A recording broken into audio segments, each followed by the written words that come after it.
Hi everyone, and welcome back to Conquering Math, where it all adds up. I'm Pat Long, and this is problem of the day number 17, DVD writing area. Before we get started, remember that you can find links to the PDFs of today's problem and of the upcoming problem below this video. So if you haven't had a chance to check out this problem yet, why don't you go ahead and solve it first and then come back when you're ready. All right, let's take a look. All DVDs have a hole in the center which allows them to spin. The hole has a diameter of 15 millimeters. The writing surface of the DVD extends 57.5 millimeters in each direction from the edge of the hole.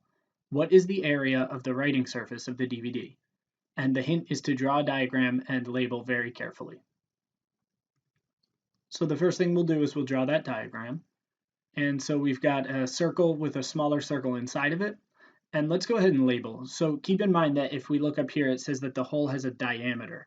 Remember, diameter is the one that goes through all the way through the circle. So we'll label the smaller circle with the diameter of 15 millimeters.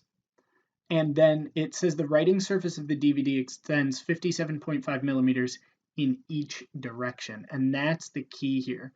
That's one of the places where people get stuck on a problem like this, is you have to remember that it goes, it's not just an extra 57.5, it's an extra 57.5 each way. So if I were to draw in the line straight across the larger circle, it's an extra 57.5 here and here. And so together, if you add all of this up, the diameter of the whole thing is 57.5 plus 57.5 plus 15, which actually comes out to 130 millimeters. And what usually happens is people forget and they just add the 15 and the 157.5.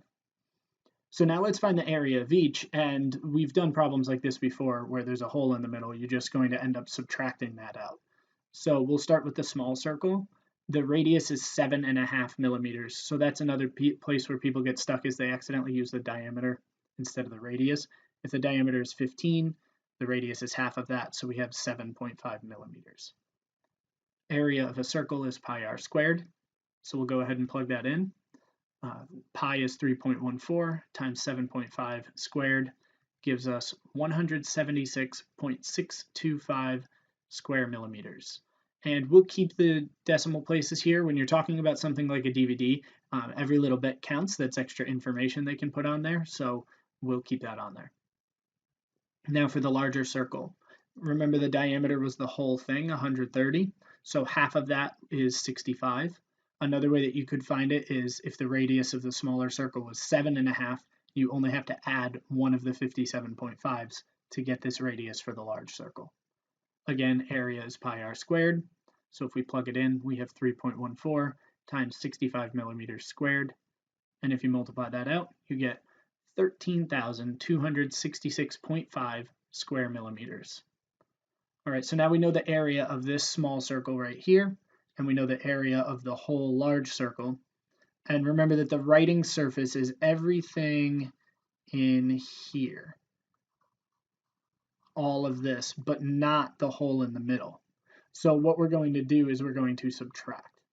So we'll say that the writing area is 13,266.5 square millimeters minus 176.625 square millimeters for a grand total of 13,089.875 square millimeters. So the DVD has a writable area of 13,089.875 square millimeters. And that's it. That's all you have to do. Whenever you have a problem like this, you find the area of the large shape, you find the area of the small shape, and you subtract them. Let's take a look at the next problem. Problem of the day number 18, the bike path.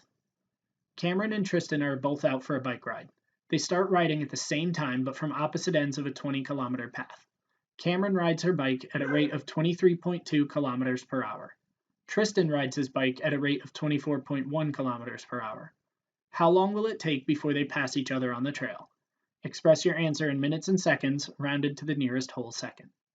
The PDFs of problem of the day number 17 and number 18 are both found in the links below this video. You can also find a link to sign up to have the problem of the day sent straight to your inbox.